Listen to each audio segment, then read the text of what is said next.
Inside a small house in Delhi, the air is thick with the loud, rhythmic chatter of relatives.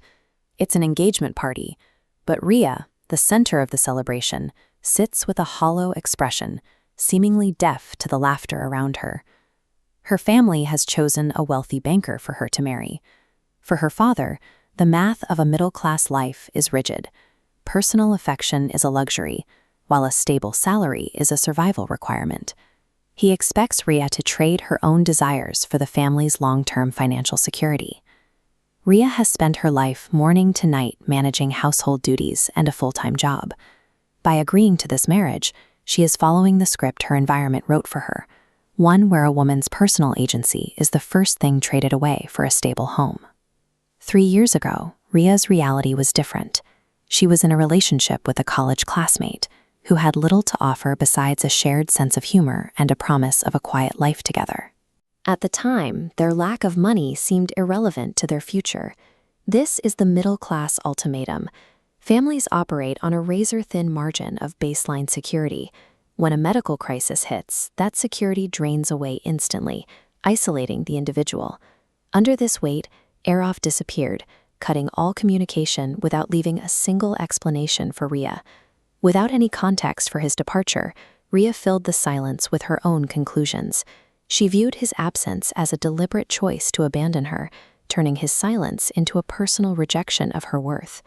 In a middle-class household, there is no time for an extended period of grief. Ria was forced to pack away her unresolved trauma and return to work the very next morning, prioritizing survival over closure.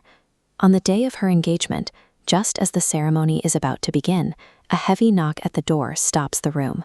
Ria opens it to find Araf standing there for the first time in 3 years. Ria's years of prepared anger falter when she sees him. He is thinner, his face is worn, and he carries the visible exhaustion of a battle she knew nothing about. Araf says nothing. He simply hands her a hospital file. Inside is a diagnosis from 3 years ago, stage 3 blood cancer. The dates on the medical reports align perfectly with the day he vanished. 3 years of cultivated resentment are suddenly challenged by the physical evidence of his struggle. The person Ria had spent years labeling as a traitor had actually been a patient. His disappearance wasn't an act of cowardice, but the result of a devastating medical reality. When Araf received his diagnosis, he performed a grim calculation.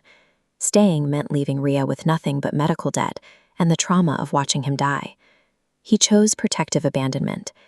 The scales showed 2 paths: stay and share the ruin, or leave and let her hate him. He chose to be the villain, enduring his treatment in isolation so she could move on. Ria realizes the man who caused her the most pain used it as a shield. He had traded her love for her safety.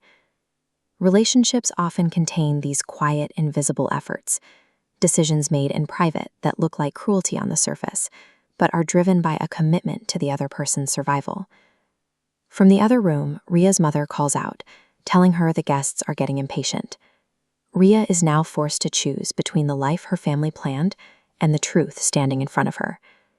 On one side, the path is clear: marry the banker, secure her father's approval, and accept comfort without emotional connection. On the other side is the choice to honor truth, facing her family's anger for a partnership built on sacrifice. Knowing the truth isn't enough. For Ria, the real test is whether she can dismantle the expectations of her family to reclaim her own life. Ria walks back into the engagement party, removes the diamond ring, and places it on the tray, publicly reclaiming her right to choose. She tells her father that a marriage built solely on a bank balance is a trade she is no longer willing to make. For the first time, she is defining her own terms for her future.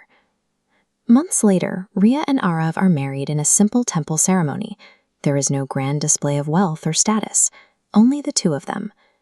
This story shows that the strength of a connection isn't found in the easy times, but in the difficult, unshared choices people make when they have everything to lose.